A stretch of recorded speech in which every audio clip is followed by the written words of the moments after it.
Bismillahirrahmanirrahim. Assalamualaikum warahmatullahi wabarakatuh. Kepada siapa Israel datang? Tidak ada yang tahu kepada siapa Israel datang. Karena tidak ada yang mengerti juga kapan kematian itu akan menghampiri seseorang. Kira-kira di tahun 2000-2001 saya pernah dagang mie ayam ya bersama istri dan mertua di perempatan Cengkareng. Namanya perempatan Pintu Air.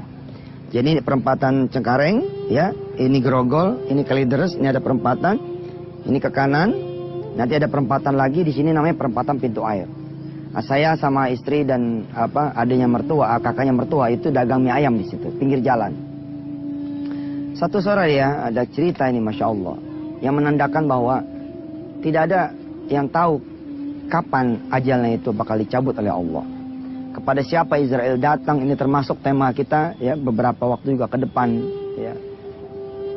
Untuk menyadarkan kepada kita bahwa masalah kematian ini bukan masalah nomor urut, tapi nomor cabut.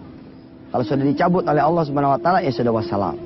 Mau tempatnya di kamar mandi, mau tempatnya di pinggir jalan, mau tempatnya di ruang tamu, mau tempatnya di gudang, mau tempatnya di atas genteng, dan dengan cara apa juga tidak ada yang tahu.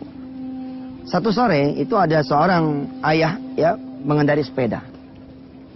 Di depan batang sepeda itu ada tempat duduk kecil buat bayi. Lalu kemudian anak yang umur kira-kira 1 tahunan, 2 tahun itu didudukan di situ di batang sepeda. Terus dia jalan menyusuri dari mulai perempatan Cengkareng sampai ke perempatan Pintu Air.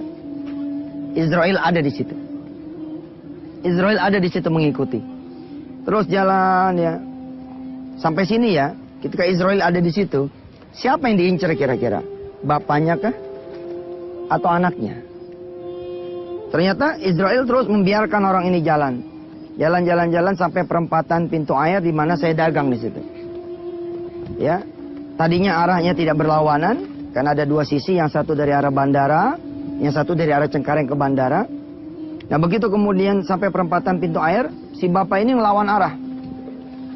Ngelawan arah, dia susurilah pematang sawah, sisian sawah. Dia jalan naik sepeda gitu. Kemudian terantuk batu sepedanya. Begitu terantuk batu, anak ini jatuh. Nah yang satu ini kan berlawanan arah nih. Mobil dari sini nih, bung, bung, bung gitu. Anaknya jatuh, pertanyaannya kira-kira. Bila Israel pun mengikuti ada di situ, kira-kira siapa yang nanti akan dicabut nyawanya oleh Israel? Si bapaknya ini kah? Atau anaknya sudah jatuh? Bila saya kemudian membuat kuis buat seluruh pemirsa yang melihat tayangan ini, yang melihat rekaman ini, yang mengikuti pengajian ini. Bila ada kuis, siapa yang meninggal dunia, yang dicabut oleh Israel? Juga tidak ada yang tahu. Apakah si ayah atau si anak? Beberapa di antara saudara akan mengatakan, oh pasti yang dicabut itu nyawa anaknya. Karena anak ini jatuh. Mobil tuh kecepatan tinggi gitu. Tapi ternyata salah. Yang dicabut oleh Israel adalah ayahnya. Si anak itu ngambil, jadi berhenti karena sepedanya teranduk batu. Si ayah itu ngambil anaknya ini dengan maksud supaya kemudian anaknya ditaruh lagi. Tapi kemudian palanya yang berjarak beberapa senti saja bedanya dengan pala anaknya. Itu yang disambar dengan kendaraan. Lalu kemudian ayah ini meninggal seketika. Pemirsa yang dirahmati Allah. Wajar kalau kemudian Allah Subhanahu wa taala mengingatkan kita setiap saat, terutama setiap salat Jumat. Ya ayyuhalladzina amanu taqullaha haqqa tuqatih wa la tamutunna illa wa antum muslimun. Jaga diri, jaga akhlak. Kapan saja kita siap dipanggil oleh Israel. Mudah-mudahan Allah mewafatkan kita dalam keadaan husnul khatimah. Kadang-kadang kita tertawa, kita menangis, tanpa kita tahu kapan kita berakhir tawa kita. Dan kapan kemudian kita berakhir tangisan kita. Ada orang-orang yang dicabut nyawanya oleh Allah Subhanahu wa taala dalam keadaan dia tertawa. Ada juga yang dicabut nyawanya oleh Allah Subhanahu wa taala dalam keadaan dia menangis. Saudara-saudara yang dirahmati Allah, kita masih melanjutkan pembahasan kepada siapa Israel ini datang. Tidak ada yang tahu kepada siapa. Saya punya tetangga ya, yang kemudian mengajarkan kepada saya hikmah yang satu ini.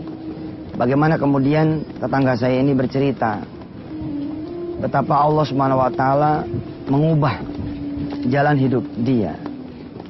Dan karena dia memahami pula Kehidupan ini bukan dia yang punya, tapi Allah Subhanahu wa taala. Beliau ini bercerita istrinya itu kemudian harus dioper ke rumah sakit besar di Bilangan Salemba, Jakarta. Pemirsa yang dirahmati Allah, para hadirin yang sedang mengikuti kajian ini. Andai kemudian saya mengatakan kepada pemirsa semua dan kepada saudara-saudara semua, Israel ada di keluarga ini, mengikuti si ayah, si ibu yang akan melahirkan. Pertanyaannya, siapa kira-kira yang akan dijemput nyawanya oleh Israel? Sekali lagi, tetap tidak ada yang tahu. Si ayah dan si ibu ini ya dioper ke rumah sakit besar di Salemba. Israel kemudian tetap mengikuti. Rupanya tidak mengambil di bidan. Ceritanya begitulah, dia ngikut nih. Ke Cipto. Sampai di Cipto, Israel ada di sana. Kira-kira kalau pertanyaannya kemudian diulang, siapa yang bakal dijemput oleh Israel di kamar bersalin itu? Bahwa jangan-jangan memang disitulah lokasi kemudian kematian salah seorang hamba Allah. Tapi lagi-lagi, tidak ada juga yang bisa menjawab. Apakah betul bakal si ayah? Apakah betul bakal si ibu karena dia udah mau melahirkan? Atau anaknya yang tidak bisa lahir, ya karena mati di dalam? Atau anaknya yang lahir setelah keluar di luar? Tetap tidak ada yang tahu. Kenapa? Karena ayah, ibu, dan calon jabang bayi ini bukan satu-satunya ada di situ.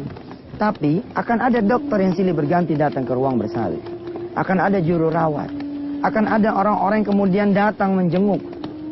Bukankah Israel tidak ada yang tahu dari kita siapa Israel itu akan ambil nyawanya? Masih misteri pemirsa. Masih misteri ini para hadirin rahmati Allah yang mengikuti kajian wisata hati. Allah Subhanahu wa taala merahasiakan kematian. Salah satunya adalah untuk membuat kita terus berada di dalam kebaikan dan kebaikan. Jangan pernah berada dalam keburukan. Alhamdulillah ternyata Israel belum beraksi. Si ibu ini kemudian melahirkan. Ketika si ibu ini melahirkan, ayah, ibu, mertua laki, mertua perempuan, adik, kakak, teman semua saling berusaha untuk mengunjungi lahirnya sang jabang bayi baru ini. Israel ada di situ. Sekali lagi tetap tidak ada yang mengerti siapa yang bakal dicabut nyawanya. Karena boleh saja buat Allah Subhanahu wa taala mencabut nyawa si ponakan misalkan atau sang ayah punya mertua ini datang di situ dicabutnya, nggak ada yang tahu. Tapi inilah ceritanya pemirsa. Tadi kalau pemirsa merhatikan, saya ceritanya begini kan, sahabat saya bercerita bahwa istrinya, berarti ada yang masih hidup nih. Siapa yang masih hidup? Udah pasti adalah ayahnya, suami dari sang istri ini. Ternyata, ya setelah semua keluarga ngumpul, sang ibu yang baru saja melahirkan kepengen istirahat. Apa kata si ibu ini kepada suaminya? Apa kata si istri ini kepada suaminya? Saya izin mau istirahat, mau tidur-tiduran. Diletakkanlah bayinya ini di kanan. Semua keluarga kemudian bersiap-siap untuk tidak ngajak ngobrol karena sang anak atau sang mantu sudah mau istirahat. Sang ibu kemudian ngambil posisi kanan, anaknya ini didekap. Dan ternyata istirahatnya sang istri itu istirahat untuk selama-lamanya. Tidak ada yang mengerti siapa ya di ruangan itu yang juga paham bagaimana Israel bekerja mencabut nyawa sang ibu jabang bayi tersebut. Ada yang tahu. Hingga kemudian ketika kisah ini sampai ke tangan saya datang ke sahabat saya punya rumah di Bilangan Ketapang. Atas izin Allah, saya menjadi paham, subhanallah. Yang mijetin kaki pun tidak paham bahwa nyawa yang dipijetin itu sedang dicabut oleh Israel alaihissalatu wassalam. Sungguh mudah-mudahan pemirsa dan para sahabat yang dirahmati Allah, kita wajib perhatian terhadap amalan-amalan yang wajib dan amalan yang sunnah. Sebab kita tidak pernah tahu kapan kita akan meninggal dunia. Salah satu hikmah kenapa kematian dirahasiakan, supaya kemudian sekali lagi kita harus menjaga diri kita terus-menerus berada di dalam kebaikan. Dan juga supaya kita tidak menunda-nunda ibadah wajib yang sudah Allah tentukan untuk kita. Ada orang-orang yang menunda puasa Ramadannya. Misalkan dia kena haid, atau dia kena nifas, atau dia sakit. Karena itulah dia kemudian dapat rukhsah, dapat keringanan. Tidak usah puasa Ramadan pada saat itu, melainkan diganti di waktu yang lain. Tapi kemudian orang ini menjadi lalai. Ketika Ramadan berlalu, dia tidak pernah ingat sama hutang Ramadannya. Dia tidak pernah ingat sama hutang puasanya. Akhirnya keburu mati dalam keadaan dia masih menanggung hutang puasa Ramadan. Ada orang-orang yang diundang oleh Allah SWT dengan azan yang berkumandang. Azan sholat zuhur, azan sholat asar. Dia pikir masih ada waktu, sehingga dia menunda sholatnya. Nanti sajalah, jam 2, setengah 3, jam 3. Akhirnya asar belum keburu datang, tapi ajal yang sudah keburu datang. Akhirnya dicatatlah sama Allah, dia meninggal dalam keadaan orang-orang yang lalai. Ada orang-orang yang kemudian menunda dia punya zakat. Ada orang-orang yang menunda dia punya sedekah. Dia pikir dia masih bisa ketemu esok pagi. Ternyata subhanallah, ajalnya tidak sempat ya memberikan dia kesempatan. Ya, idza jaa ajaluha la yastakhiruna sa'atan wa la yastaqdimun. Enggak bakal itu datang ajal ya dalam keadaan tertunda bila kemudian ajal itu memang sudah mendatangi kita. Saudara-saudara yang dirahmati Allah, masih dalam tema kepada siapa Israel ini datang. Saya ingin bercerita bagaimana kemudian suasana gembira, suasana haru, suasana suka kemudian berubah menjadi suasana sedih. Kematian ini kan identik ya dengan kesedihan. Kematian ini identik dengan kehilangan. Wala nabluwannakum bisyai'in minal khaufi wal ju'i wa naqsin minal amwali wal anfusi, kekurangan. Allah akan uji kita. Suatu saat kita akan kehilangan orang yang kita cintai. Masih di Ketapang ya, ada seorang guru punya keluarga, anaknya akan ada yang kedua, istrinya akan melahirkan anak yang kedua. Tapi Israel ada di situ. Israel ada di rumah guru tersebut. Saudara lihat, ada suami, ada istri, lalu ada calon anak yang kedua. Dan Israel ada di situ. Pertanyaannya kira-kira kepada kita semua, kepada saudara, kepada yang menghadiri pengajian ini.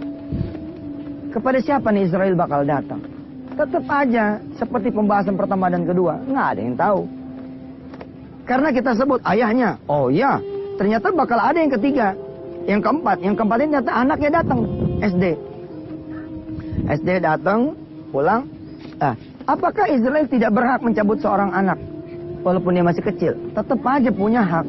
Karena kematian itu bukan urusan umur siapa yang lebih tua, tapi urusan siapa yang Allah kehendaki untuk dicabut. Ternyata sang istri berangkat ke bidan.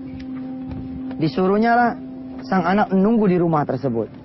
Ayahnya anak ini, ayahnya istri ini ikut mengantar sang istri ke bidan. Saudara, Israel ternyata tidak mengikuti ayah ini ke bidan. Tertinggallah di rumah itu anaknya yang nomor pertama. Kalau kemudian pertanyaan ini ditanyakan sekarang, siapa kira-kira yang bakal dicabut nyawanya? Kira-kira kita bakal menjawab, oh kalau emang gak ada lagi orang lain, yakni cuman anaknya, ya mungkin anak ini yang bakal dicabut nyawanya. Tapi ternyata kita salah pemirsa. Sampai bidan, kata bidan, ini masih lama, masih jauh. Sudah Bapak siap-siap dulu, biarlah istri di sini, Bapak tolong bawakan ini, bawakan itu. Bapaknya ini pulang. Berarti ada lagi calon kandidat yang lain yang mati, yang ditungguin sama istri siapa? Ya ini suaminya. Dan subhanallah betul pemirsa. Ketika kemudian si ayah berangkat ke kamar mandi ingin wudhu, pada saat itulah kemudian Israel mencabut nyawa ayahnya.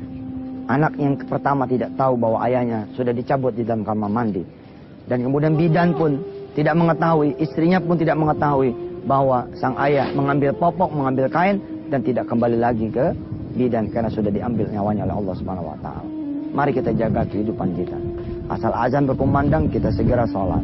Asal punya duit kita ada nawa itu sedekah, kita segera keluarkan sedekah.